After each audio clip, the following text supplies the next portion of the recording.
So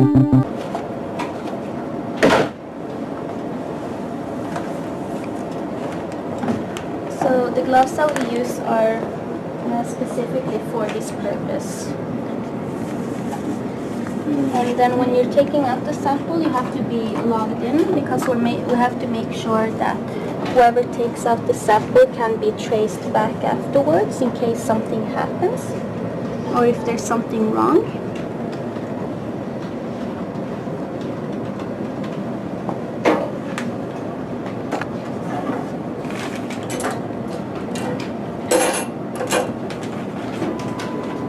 And as I'm logging in, I just prepare the first sample.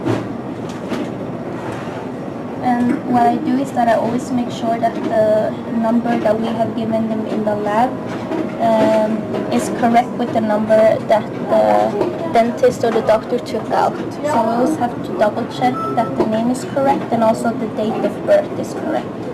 And we also have to make sure that the cassette that we print out also has the same lab number. So in that case, we avoid samples being mixed up, because in cases that can be quite disastrous for the patients involved. And the program that we use to take out the samples is called the Unilab. So all the information on the patient is stored here.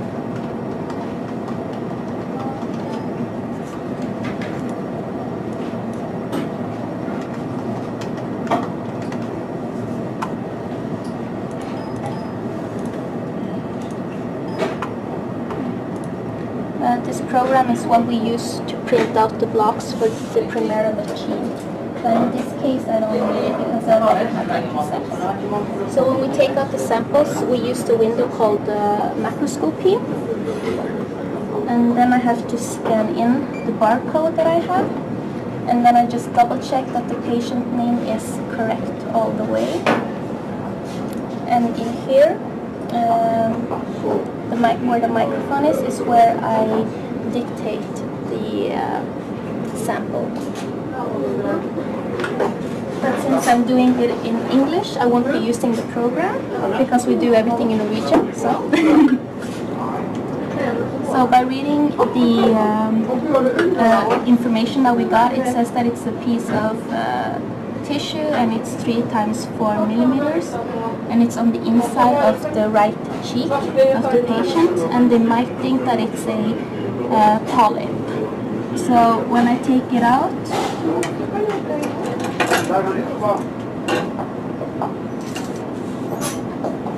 I make sure that I can tell how many samples are in here, and it's just one. And you always double check the glass to make sure that you're not throwing any sample away. And then I just like to dry it up a little to make it easier to observe the tissue. So as you can see here, it's quite white and it's a little bit round in shape, but when I turn it around, you can see what is the subcutaneous tissue. And the top here is the mucosa. And the reason why I can identify it so easily is by looking at the side of the sample. The mucosa is always a very thin piece of, a thin layer. And as you can see here, you can see the white layer and you can see a little bit like whitish yellow layer. And the smooth white layer, that's the mucosa, and everything underneath is the subcutaneous tissue. So that's usually how I identify it, by finding the thin mucosa compared to the more rough subcutaneous tissue. So when I have localized it, I measure it and I also describe it. So this one is 6 times 3 millimeters. I'm just gonna write that down. And when I'm describing it, I'll describe it as a polypous piece of tissue where I can see the mucosa and it's white in color. And then since the piece is 6 times 6 times 3, it's it's not so big, so then I can divide it in 2. If it was bigger, I might have to divide it in 3 or 4 pieces. So when that's done, just gonna get a scalpel. We don't have any scalpel, so I'll just use a bigger knife.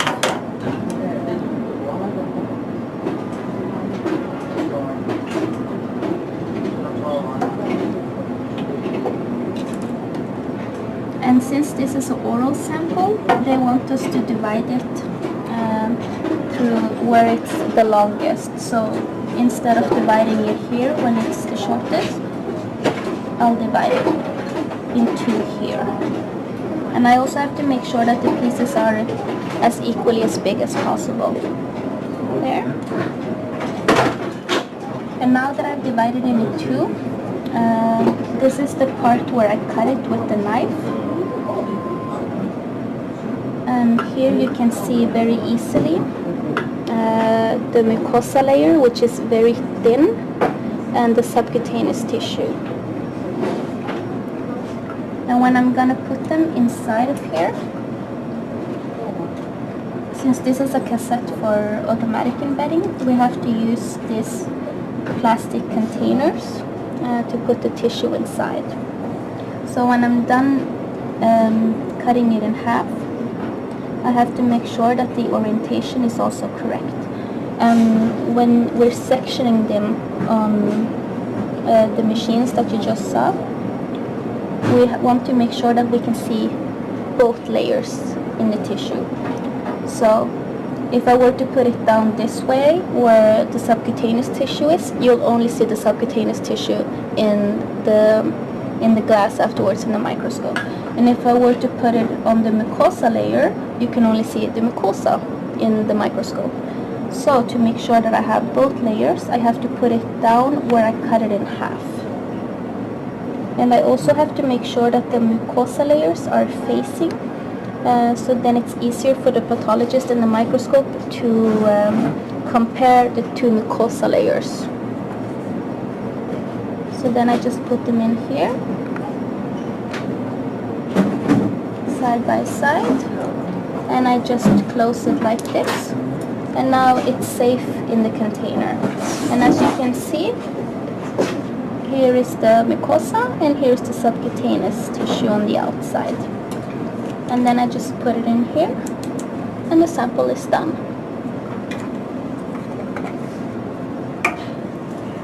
And I'll just dictate it as well, so you can see how the process is. So when I'm doing the recording for the sample, I always say how many glasses I've received, and I say the number, the lab number that the patient has received, and the patient's last or the surname. And then I start dictating, recording what I've seen.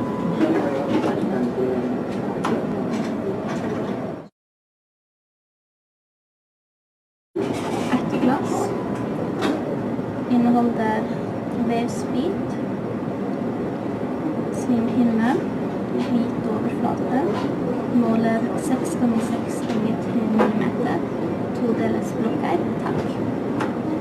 So what I'm saying is that I'm reading up the measurements and how the sample looks like, especially the mucosa layer, that it's white in color. And I'm also saying that I'm gonna cut it in half and put it in one cassette. So when you follow the sample throughout the lab, you know exactly what I did, and also that there's no sample left and that everything is taken out. And then I just put it in here, which is formaldehyde. And then I'll take them, then I have to save the recording, of course. We have some lovely ladies that are secretaries who do the writing for us when we have to record it. And then the next sample, it's the same thing. I make sure that the sticker that we put on here in the lab also matches the sticker that the doctor put on. And also that the cassette has the correct lab number.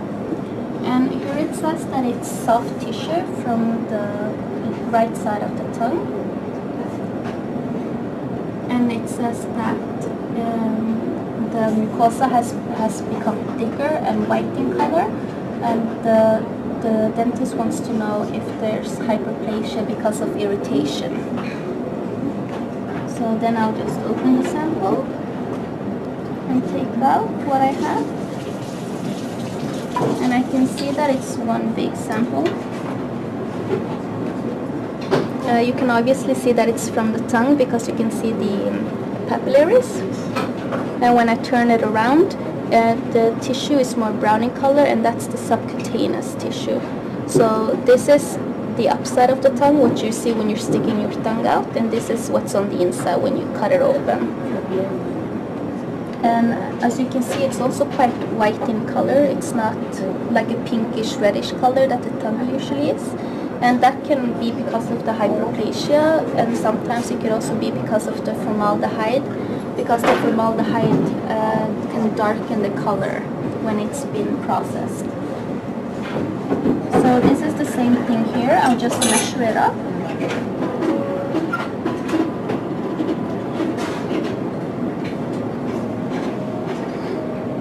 And when I'm measuring, I want to measure the longest side first, and then the smallest side, and then I want to measure how thick the piece is.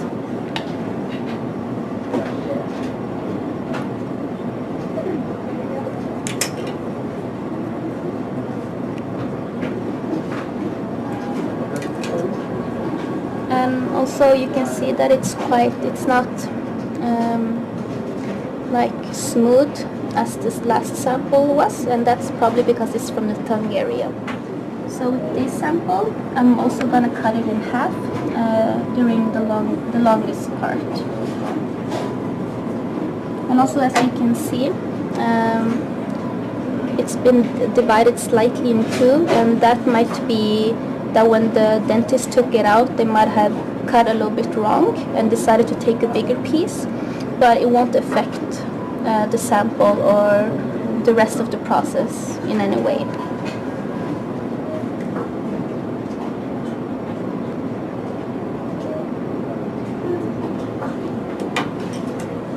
So now that I've cut it in half, I just want to make sure that I have oriented it correctly. And as you can see, the white layer is where you can see the top of the tongue, like the mucosa. And then the more darker part is the subcutaneous tissue. And what I do here is exactly the same as the last sample. Since I want to see both these layers, I have to put the part where I cut it down. And the same with this one, and I put the tongue side together.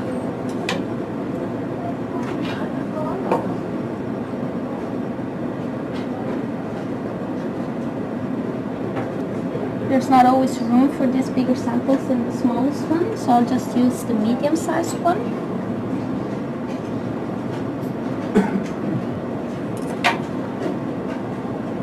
And just close it up carefully so that the pieces don't move around. And I also make sure that I press down the lid as carefully as I can, but also making sure that the tissue is on the same level, that there's not one piece of tissue that's not pressed down properly. Because if it's not pressed down properly, we'll have to take it out of this plastic form, and we'll have to manually embed it afterwards, and that leads to more work. And then I just put it in the cassette, and the sample is done.